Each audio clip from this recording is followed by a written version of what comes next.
কেন মা আমি হেঁটে নিয়ে উঠতে পারছিলাম না, বসতে পারছিলাম না মা আমার, তাকে হেঁটে নিয়ে নাড়তেও পারছি, তাকে জোরে বসতেও পারছি, কেন শোনা মা আমার, মা কি ছিল গাড়ি মা গো মা আমার, আমাকে কি বলেছে বাবা? আমি মা আমার, তুমি মা শোনাও মা আমার।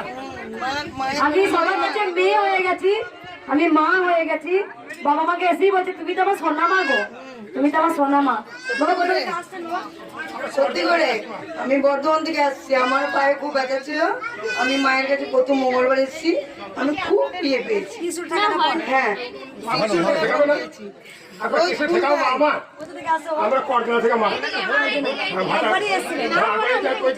দুবার, একবার এসে কাজ পেয়েছি, আমার মন পেরেছে। হ্যাঁ মা, আমি যতদিন বাঁচবো তোমাকে নিয়ে আসবো। ত্রিশুলটা একটু ঠেকে দিন। বাবা বলছে যতদিন বাঁচবো আমি ততদিনই আসবো। ততদিন তোমার কাছে আসবো।